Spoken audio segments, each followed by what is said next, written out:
The air in the Galactic Academy's dueling salon always smelled of ozone and polish. Jay stood just inside the entrance, her fingers tight on the cloth bundle slung over her shoulder. The room was a vast, glowing hexagon. The floors were a soft, white material that absorbed sound. The walls shimmered with faint light, displaying the names and symbols of 100 species. All around her, other students gathered. There were beings with multiple arms, with shimmering scales, with eyes on stalks. Some of the humans chatted in small groups. Most held sleek, metallic practice sabers. The sabers were standard issue for the course. Interspecies martial arts, theory and practice. They were safe. They were modern. With a flick of a thumb, a student could activate a beam of harmless, glowing energy. The saber could mimic the weight and balance of any weapon in the galactic database. Jay found a spot near the back. She watched as a tall, center-like alien from Viridia, named Kalen, expertly spun his activated saber. The blade hummed, leaving a trail of blue light in the air. His forelegs moved with a confident, clip-clop sound on the soft floor. Another student, a Korean girl named Sumin, was adjusting the setting on her saber, making the energy blade shorter, testing its new balance with quick, sharp jabs. Jay's own equipment felt heavy on her back. It was not a standard-issue weapon. It was her uncle's jean gum, a traditional Korean longsword. The cloth wrapping was old, a simple beige fabric that was slightly frayed at the edges. Professor Thrix entered. The instructor was an insectoid being, tall and slender, with a smooth, dark carapace. His multifaceted eyes took in the room with a single sweep. His voice, when he spoke, was a precise clicking that was translated by the small devices everyone wore. "Welcome," Thrix began. "This course is about principles. It is not about violence. We study the movement, the strategy, the philosophy behind martial arts across the stars. To ensure fairness and safety, we use only the tools provided." He gestured to the racks of identical practice sabers along one wall. "These instruments are perfect. They are equal. They remove the variable of superior or inferior equipment. Here, only the skill of the mind and body matters." Jay listened, her stomach a knot. She had known this was the rule. She had read the syllabus. But her uncle's words, given to her the day she left Earth, echoed in her ears. "This sword is a teacher," he had said, his hands firm on the scabbard. "You listen to its balance. You feel its history. Do not let them tell you a tool is just a tool." The first part of the class was a simple equipment check. Professor Thrix moved from student to student, verifying their sabers were on the correct, non-lethal training setting. The line moved forward. Kalen presented his saber with a proud flourish. Sumin's check was quick and efficient. Then it was Jay's turn. She stepped forward. "Saber," Thrix stated, a hand extended. Jay unslung the bundle from her shoulder. She placed it carefully on the inspection table. The other students nearby quieted, watching. Slowly, she untied the cords. She unrolled the cloth, revealing the sword nestled inside. It was not sleek. It was not glowing. The scabbard was lacquered wood, a deep burgundy color, but it was covered in a web of fine scratches. The hilt was wrapped in faded yellow and black cord in a complex, diamond pattern. The pommel was simple, unadorned iron, worn smooth in places. It looked like an artifact, which it was. Professor Thrix's mandibles stopped clicking for a moment. "That is not approved equipment," he said, his translated voice flat. "It is my equipment," Jay said, her own voice quieter than she wished. "For the cultural demonstration. It is part of my study." "This is a dueling salon, not a museum," Thrix replied. He tapped the scabbard with a thin, chitinous finger. "This is a real blade. It is dangerous. It is uncontrolled. The practice sabers can simulate its dimensions. But it can't simulate its weight," Jay said, the words coming out in a rush. "Not the real weight. The balance point is different. The way the energy travels through the steel when you cut. The principle is what matters," Thrix interrupted. "The principle can be learned with the proper, safe tool. You will use a practice saber like everyone else. This object will be stored for the duration of the class. A low murmur went through the students. Jay felt her face grow warm. She saw Sumin watching with a faint, dismissive smile. Kalen looked merely curious, as if examining a strange, primitive animal. But, Professor, Jay started. The rules are for everyone, Thrix said firmly. His tone left no room for argument. He pointed to the weapon racks. Take a practice saber. Set it to Terran Longblade, general archetype. That will be close enough. With stiff fingers, Jay rewrapped her uncle's sword. The familiar texture of the old cloth was no comfort. She walked to the rack, her bundle held close to her chest. She selected a practice saber. It was cold and light in her hand, like a toy. She found the setting and activated it. A beam of pale yellow energy shot out, humming softly. It had no substance, no feeling of life. She hefted it. The simulated weight was in the wrong place. Felt dead. When she gave it a tentative swing, the motion was silent except for the low hum. There was no swish, no feeling of air being truly parted. It was a ghost of a weapon. Professor Thrix called the class to the center. We begin with basic stances. Universal ready positions. Watch my form. Jay moved into position, the glowing saber feeling utterly foreign in her grip.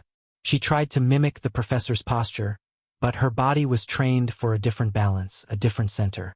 Her movements, usually so precise in her uncle's dojang, were awkward and slow. From the corner of her eye, she saw Kalen moving with natural grace, and Sumin with sharp perfection. Jay felt a deep, lonely ache. She had brought a piece of her home, a piece of her family's truth, and it had been declared irrelevant before she could even speak its name. The silent teacher on her back had been told it had nothing to say. For now, she had to listen to the hum. The dormitory room was small and quiet.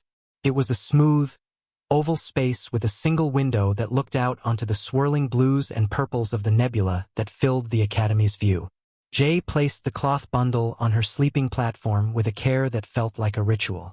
Her fingers, still remembering the false feel of the practice saber, untied the cords. The fabric fell open. The long sword lay there on the plain gray blanket. In the soft, artificial light of her room, it looked even more out of place than it had in the salon. It was a thing of wood and steel and history in a world of clean energy and silent walls. She did not pick it up right away. She just looked at it. And looking at it, she was not in the dormitory anymore. She was 10 years old, standing in a shaft of dusty, golden sunlight.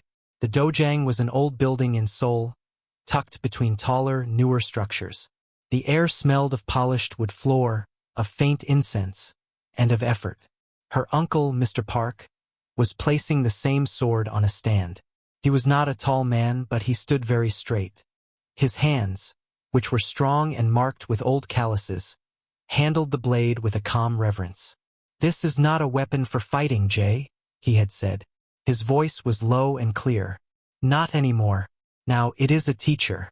It is a book written in balance and weight." He had her hold it. It was terribly heavy. Her arms shook. "Feel where the weight sits," he instructed, his hand under her small wrists to support her. "That point is the truth of the sword. Every sword has a different truth. This one's truth is here." He guided her hands to find the balance point. "When you move with that truth. You do not force it. You join it." The memory shifted. She was older, maybe 15. She was practicing a form, a hyung, moving through the steps. Her swing was too fast, too aggressive. The blade wobbled in her hand. Uncle Park did not shout. He simply raised his hand for her to stop. He walked over and stood beside her. "You are speaking, but the sword is not listening," he said. "And you are not listening to it. This form is not about cutting an enemy. It is about having a conversation between your mind, your body, and the steel. You say, 'I will move here.' The sword says, 'My weight will help you, if you understand me.' You must listen to its language. It is a quiet language.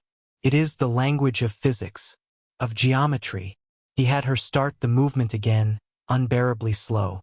"Feel it," he whispered. Feel the energy travel from your foot, up your leg, through your spine, down your arm, into the hilt, and along the blade. It is one motion. The sword is the final part of your body. Back in the dorm room, Jay finally reached out. Her fingers closed around the cord-wrapped hilt. It was cool. The cord was familiar, the pattern pressing into her palm. She drew the blade from its scabbard. The sound was a soft, gritty whisper. No hum, just steel on wood and felt. The bare metal did not shine brightly. It had a muted, gray sheen, with subtle waves in the steel near the base. There were tiny nicks along the edge, each one a story she did not know. She held it up, finding that familiar, perfect balance point about a third of the way down the blade. Felt alive in her hand. Felt true. She stood and took a basic ready stance. The weight settled her. Her feet felt connected to the floor. She made a small, careful cutting motion. The air moved. It made a soft swish. It was a real sound. A chime sounded in the room. A communication request. Jay carefully sheathed the sword and laid it down. She touched the wall panel.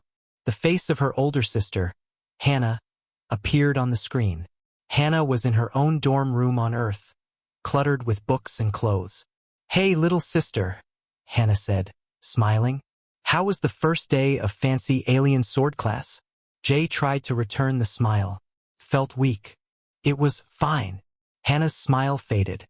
She knew Jay's face too well. "What happened?" Jay told her. The inspection.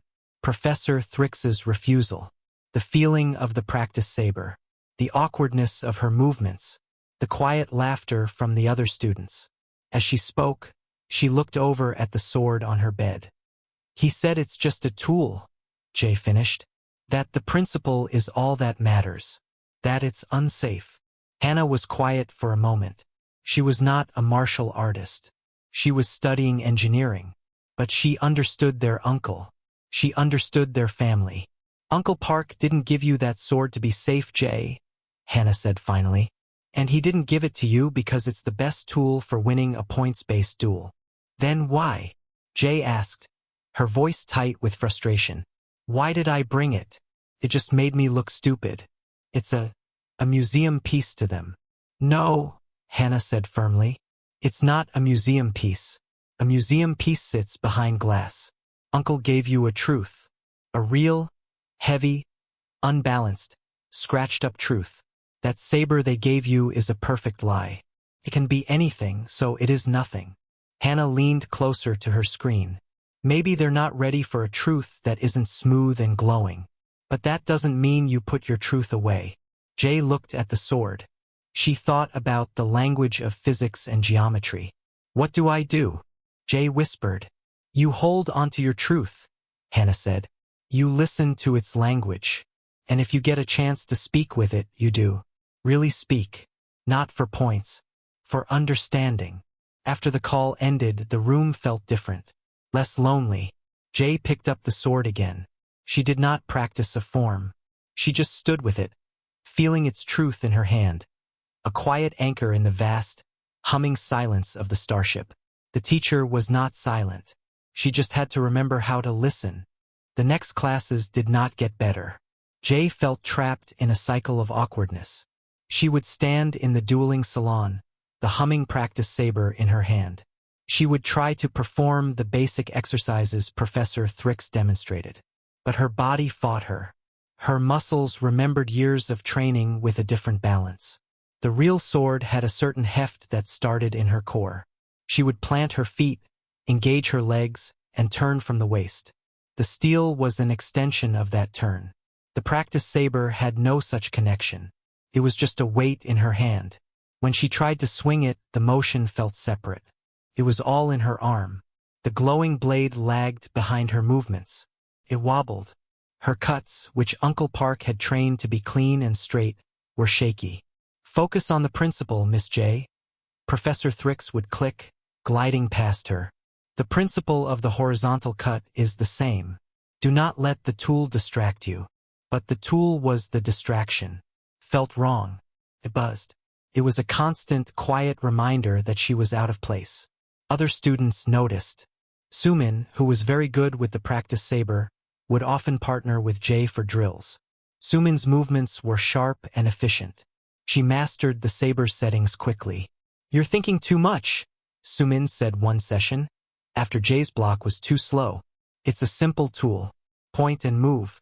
You're acting like it's some magical artifact." She glanced at the cloth bundle Jay always brought and left against the wall. "It's just a piece of metal. This," she said, lifting her glowing saber, "is smarter, better." Jay just nodded, not trusting herself to speak. The words stung because they sounded so reasonable. The only friendly face was Insu, a boy from her xenobiology class. He was not a great duelist either, more interested in studying alien fungi than fight forms. During a break, he walked over to her, holding his practice saber clumsily. "Rough day?" he asked, offering a small smile. "They're all rough," Jay admitted, deactivating her saber. The hum faded, leaving her ears ringing with silence. "I saw you brought a real sword the first day," Insu said, his voice low. "That was pretty brave. Or crazy. I'm not sure which." "My uncle's," Jay said simply. "It's a piece of home, right?" Insu said, understanding in his eyes. "My grandma gave me this awful giant sweater. It's too hot to wear anywhere. But I have it. It's just there." Jay felt a flicker of warmth. He understood a little. Something like that. The heart of the course was the final project. Professor Thrix gathered them all in the center of the salon. His faceted eyes gleamed under the lights. "The goal of this course is understanding," he announced. "Not victory. Your final assessment will be a demonstration duel. You will be paired with a partner. You will showcase a core principle from your own or your chosen martial culture. The principle is the key. It might be efficiency of motion, deception, redirection, balance." A holographic list of principles appeared in the air. Kalen, the Viridian, studied it with a focused look. Sumin was already nodding, planning. "You will use the practice sabers," Thrix continued, his tone leaving no room for debate. "They are the common language. They ensure no one has an unfair material advantage. You will be graded on the clarity of your principle and your technical execution." Jay's heart sank. She had held onto a small hope that for the final project, she might be allowed to use her sword, to show what it really meant. After class, she approached the professor. Her palms were damp. "Professor Thrix?" He turned, his head tilting. "Yes, Miss J. For the final project, the principle I want to demonstrate. It's called Hyung, the form. It is about the precise geometry of the body and the blade as one system. It's deeply connected to the specific weapon." She took a breath. "I would like to request permission to use my family's sword to demonstrate it properly." Thrix's mandibles clicked softly. It was a sound she was starting to recognize as impatience. "Miss J, the principle of form can be demonstrated with any blade. The practice saber can be set to match your sword's length and weight profile. The visual of a real sword is emotionally powerful, but it is not necessary for intellectual understanding. In fact, it is a distraction. It introduces danger and variables. Here, we strip away the variables to see the pure principle." "But the principle isn't pure," Jay said, the words surprising her. "It's born from the material. The form evolved because of the steel, its weight, how it bends, how it cuts. And that historical curiosity can be noted in your written report," Thrix said firmly. "The demonstration must be safe and fair for your partner. You will use the practice saber. That is the rule." He walked away, his hard feet tapping on the floor. Jay stood alone, the disappointment a heavy stone in her chest. She felt the gulf between her understanding and his. To him, the sword was a variable. To her, it was the source. She watched as Kalen began practicing. He moved with incredible grace, his forelegs allowing for shifts and turns that were impossible for a human. His principle was flow counter, a seamless transition from defense to attack. His practice saber was a blur of blue light, beautiful and deadly even in its safety. That was the standard here.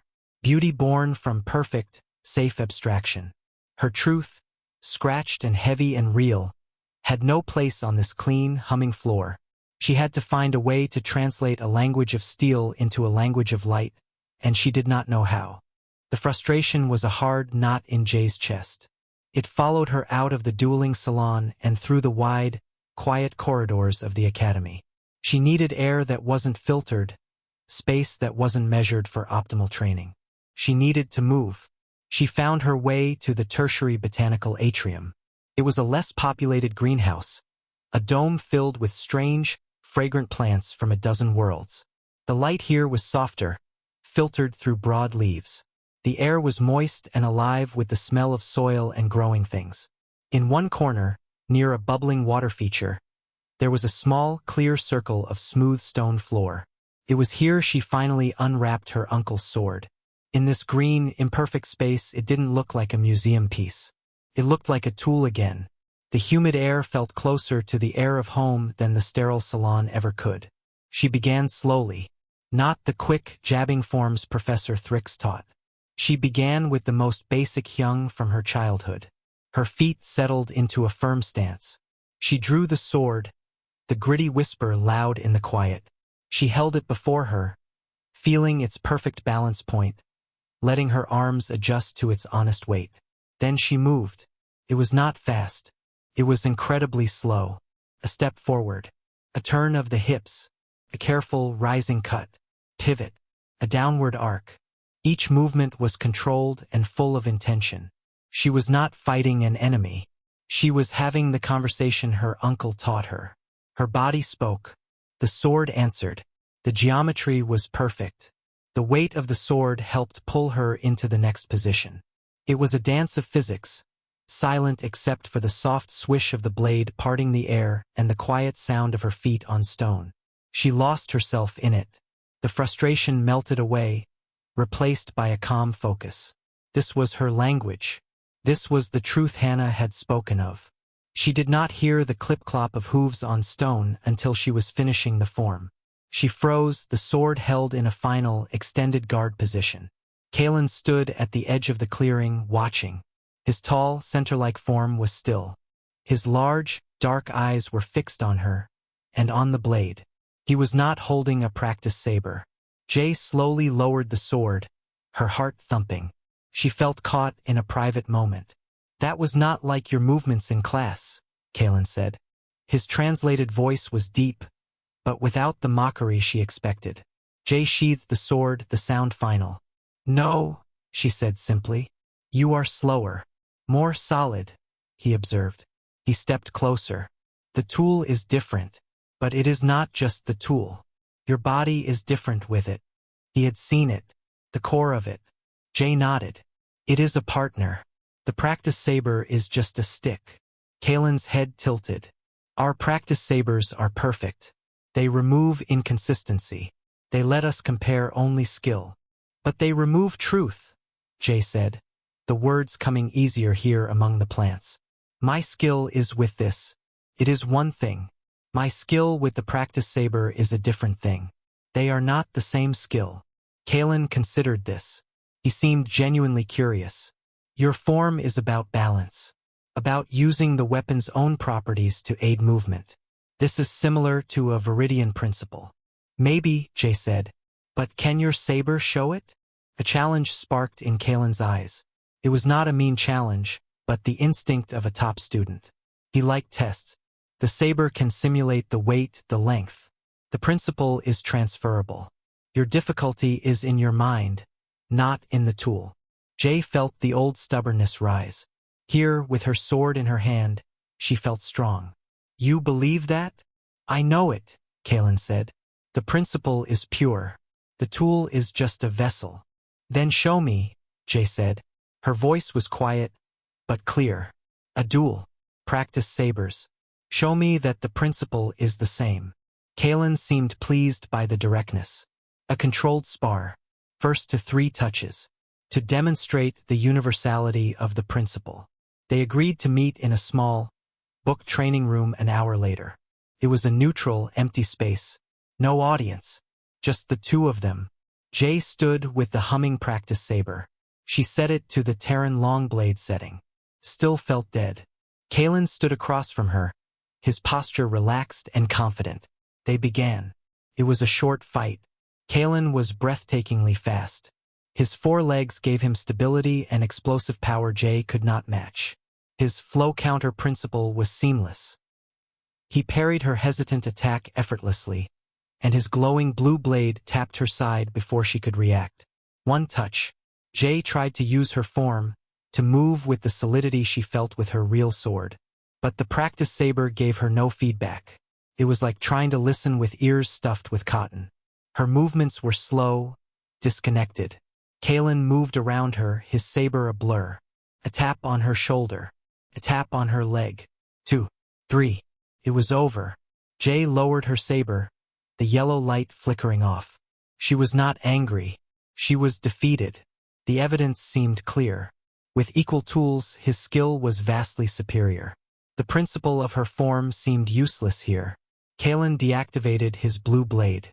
He wasn't even breathing hard. He looked at her, not with triumph, but with a thoughtful expression. You see? The tool is neutral. The skill is what matters. Jay just nodded, the weight of failure heavy on her. But then she looked at the cloth bundle against the wall, holding her real sword. Kalen followed her gaze. You think the result would be different with that? He asked, not unkindly. Jay looked back at him. She thought of the conversation, the partnership, the slow, powerful geometry.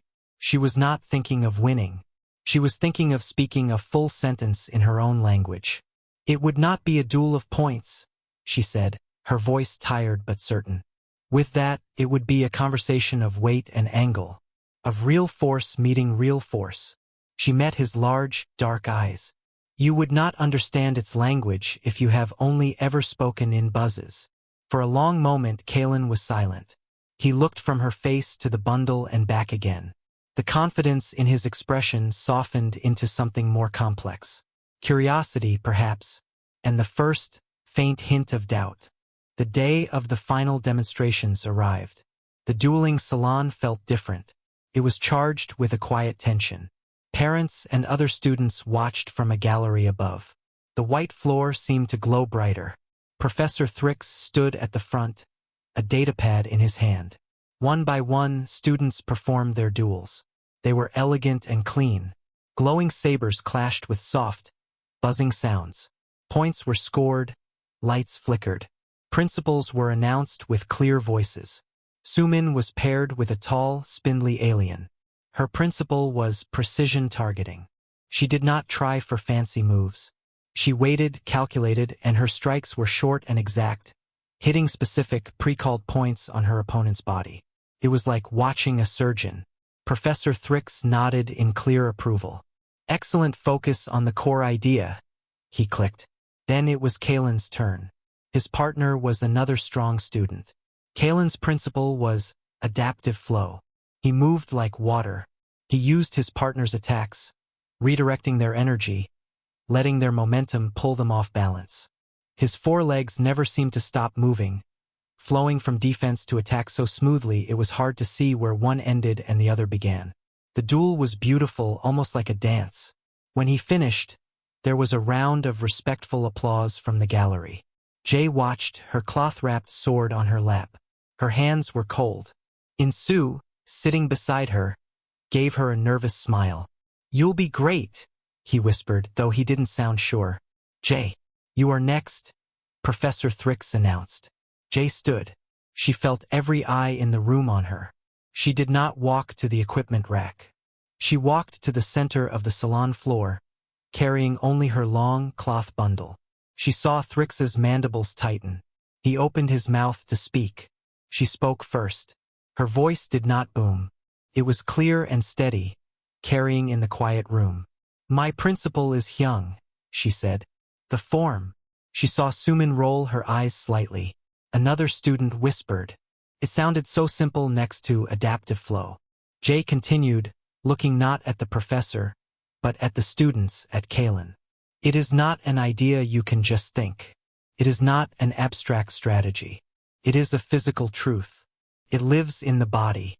And for my family's art, it lives in the specific balance of a specific blade. A blade forged by a specific hand. used by generations in specific ways. The form and the tool are one thing. Before Thrix could stop her, she knelt.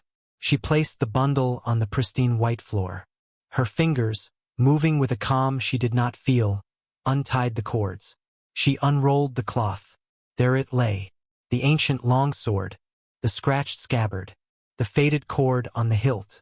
In the bright, sterile light of the salon, it looked more out of place than ever. It looked brutally, undeniably real. "Miss J," Professor Thrix said sharply, "you have been instructed. Use a practice saber." J stood, the sword in its scabbard now in her hand. "To use a practice saber," she said, "would be to demonstrate a lie. I cannot show you Hyung with a tool that has no history, no truth of its own. I will not spar. I will only show the form." A murmur went through the crowd. Thrix was furious, but to physically stop a cultural demonstration in front of an audience would be a scandal. He gave a stiff, angry nod. "Proceed. But be aware this will affect your grade." Jay took a deep breath. She pushed everything else away. The eyes, the disapproval, the fear. She thought of the dusty dojang. She thought of her uncle's hands. She thought of the conversation. She took her stance. Feet shoulder-width apart, rooted to the floor. She did not move quickly. She drew the sword. The sound was not a hum. It was the gritty, ringing whisper of real steel leaving a wood and felt home. The sound itself made the audience flinch. It was a sound of substance. Then she began. It was the same form she had practiced in the atrium, but here, under the lights, it was transformed. Every movement was intentional, powerful, and slow enough to see the geometry. She stepped forward, the sword rising in a clean arc. The light caught the dull sheen of the metal, flashing along the tiny nicks on its edge. She turned, her hips driving the movement, the sword swinging down in a vertical cut that stopped with perfect control. The air swished. It was a thick, tangible sound. There was no buzzing, no glowing lights, no points scored. There was only the woman, the steel, and the space between them. She moved through the positions: high guard, low guard, thrust, circular parry. Each motion flowed into the next, powered by the momentum of the sword itself. It was not a dance. It was a demonstration of pure, applied physics. It was strength and grace married to weight and leverage. The room was utterly silent. No one whispered. They watched the ancient blade carve shapes in the air. They saw Jay's complete focus, her body and the sword moving as a single, unified system. It was clear now what she meant. This could not be done with a practice saber. The form was born from this steel, for this balance. She moved into the final sequence, a powerful, rotating series of cuts. She put her whole body into it, the weeks of frustration channeling into pure, controlled motion. The sword became a blur of gray light, humming with a deeper, more dangerous song than any practice saber could ever sing. And then, with a sound that was not a buzz but a sharp, shocking ping, the blade simply broke. A 6-inch piece of the steel tip snapped clean off. It flew through the air, spinning, and landed with a horrible, clattering ring on the white floor. It skidded to a stop near Kalen's hooves. The silence that followed was absolute. Jay froze. The world shrunk to the broken sword in her hand. The jagged, silver fracture glinted under the lights. A feeling of immense cold washed over her. She had broken it. She had broken her uncle's teacher. She had broken her family's truth. The shame was instant and total. Professor Thrix moved forward, his carapace clicking. "This is exactly why we use regulated equipment. This is an uncontrolled variable. A safety failure." But Jay did not hear him. She stared at the broken metal, her heart a stone in her chest. This was her failure. Not just the demonstration, but this. The final, ugly proof that her truth was too old, too fragile, too real for this place. It was not just irrelevant. It was broken. The clattering ring of the broken steel tip seemed to hang in the air forever. Jay stood frozen, the jagged end of her sword pointing at the floor. The world had narrowed to that fractured line of metal. She could hear the blood rushing in her ears, a roaring sound that drowned out everything else. She had done it. She had ruined it. Professor Thrix's clicking voice cut through her daze. A complete disregard for safety protocol. This is why we have standards. An uncontrolled, archaic object posing a risk to everyone. His words washed over her. They were just noise. All she could see was the broken piece on the floor, so small and final. Her fingers ached from gripping the hilt so tightly. She thought of her uncle's hands, placing the sword in the stand. She thought of the generations that had held it. It ended here with her, in a moment of hubris on a shiny alien floor. She did not cry. She felt too hollow for tears. She simply stood, waiting for the dismissal, for the official failure, for the end. Movement broke her trance. Not from Professor Thrix, but from the edge of the viewing area. Kalen stepped forward. His hooves made soft, deliberate clicks on the floor. He did not look at Jay. He did not look at Professor Thrix. He looked at the broken piece of sword. He knelt. It was a slow, careful movement for his large, center-like body. He bent his front legs, lowering himself until he was close to the fragment. He did not pick it up immediately. He studied it. His large, dark eyes took in the torn metal, the rough edge of the break. The entire salon watched, utterly silent, confused. Then, with a careful touch of his fingers, Kalen picked up the broken tip. He held it in his palm, turning it over. He looked at the pattern of the steel, the faint grain visible in the bright light. He looked at the old scratches that ran along its length. He finally looked up, not at Thrix, but at Jay. His translated voice, when he spoke, was quiet, but it carried in the perfect silence. "This," he said, holding up the fragment, "is more instructive than my perfect victory." Jay blinked, unable to process his words. Kalen stood. He walked toward her, his steps slow and respectful. He stopped before her and extended his hand, the piece of steel resting on his open palm. It was an offering, not a return. "Our tools," he said, glancing at the practiced saber on his hip, "cannot break. They deplete. They turn off. They are perfect until they are discarded. They teach us that our art is clean, that we are, in our way, invincible inside these rules." He looked back at the broken tip in his hand. "But this teaches a different lesson. Teaches that everything has a limit, a history, a weakness, a truth that wear and time will eventually reveal." He met Jay's eyes. His gaze was intense, but there was no pity in it. There was a raw, newfound respect. "You did not bring a weapon today. You brought a truth. And truths, when tested honestly, sometimes break. That does not make them lies. It makes them real." He gently placed the broken piece of sword into Jay's free hand. The metal was cool against her skin. The weight of it, small as it was, felt immense. Professor Thrix finally found his voice. "Kalen, your analysis is poetic but irrelevant. The demonstration was a material failure. The principle was not clearly shown due to the catastrophic malfunction of the artifact. But the spell was broken. The rigid atmosphere of the salon had shifted. The students were not looking at Jay with scorn or laughter now. They were looking at the broken sword with a kind of awe. Insu's mouth was open. Sumin's earlier smirk was gone, replaced by a deep, thoughtful frown. Jay looked down at the two pieces, the hilt in her right hand, the tip in her left. Shame was still there, but it was now mixed with something else. A strange, aching pride. Kalen had seen it. He had seen the lesson in the break. She carefully sheathed the broken remnant of the blade. It slid in unevenly, stopping where the metal ended. She picked up the cloth and wrapped both pieces together, the sword and its separated truth. The bundle was lighter now, and unbalanced. She did not wait for Professor Thrix to dismiss her. She simply bowed, a small, traditional bow from the waist. It was not for the class or for the professor. It was for the sword. Then she turned and walked off the salon floor. Her footsteps were the only sound. She did not look back. She carried the broken teacher with her, and for the first time, she felt its weight not as a burden, but as a proof. It was real, and so was she. The official grade for Jay's final project was posted 2 days later. Under technical execution, She received the lowest possible mark. Next to it was a note.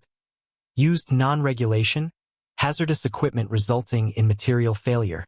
Principle obscured by incident. But below that, in a separate field for cultural analysis, was a different note. Professor Thrix had added it. It read, demonstrated unique, if unorthodox, understanding of material cultural synergy. The failure of the artifact provided an unintended, but potent, object lesson in historicity and limitation. It was not a passing grade for the project, but it was not a total failure either. It was like the sword itself split. The Academy, in its way, had acknowledged something. The story, of course, spread. It was not called the failed demonstration. It was called the broken sword. Jay heard whispers in the hallways. She expected mockery, but the tone was different. It was curiosity. Insu was the first to approach her properly, in the common area. That was the bravest thing I've ever seen, he said, his eyes wide. When it broke, my heart stopped. But what Kalen said, that was it exactly. Our stuff just gets recycled. Your sword had a story, and it added another chapter right in front of us. He hesitated. Could you maybe show me the form sometime? Without the breaking part. Sumin found her at a study terminal. She stood for a moment, as if choosing her words. Your footwork, she said finally. Before it broke. It was extremely stable. The geometry was perfect. I've been trying to add more root to my movements. The practice saber makes you light on your feet, but maybe too light. It was not an apology, but it was a recognition. A master of the tool acknowledging there might be other tools. The real change came from Kalen. He requested a formal meeting through the Academy's Cultural Exchange Program. They met in the same small botanical atrium. He did not bring a practice saber. I have been thinking, he said, his hooves quiet on the stone. My people value perfection, flawless execution. We designed our tools to remove the possibility of error, of accident. We have forgotten that a limit is also a teacher. Your broken sword taught me more about the nature of combat than 1,000 perfect duels. He looked at the wrapped bundle she carried everywhere now. You said I would not understand its language. I am asking you to teach me some of the words. Not how to fight with it, but the philosophy of the real blade. The conversation between maker and material, between history and holder. In return, he offered to teach her the fundamentals of viridian flow. It is about reading energy and momentum, he explained. Your form is about generating and controlling it from within. Perhaps together they make a fuller picture. Jay agreed. It felt like the first real exchange she had experienced at the Academy. Not one side lecturing the other, but a mutual sharing of broken and unbroken truths. That evening, she sent a tight beam communication to Earth. The time delay was only a few minutes. When her uncle's face appeared on the screen, calm and weathered, Jay's throat closed up.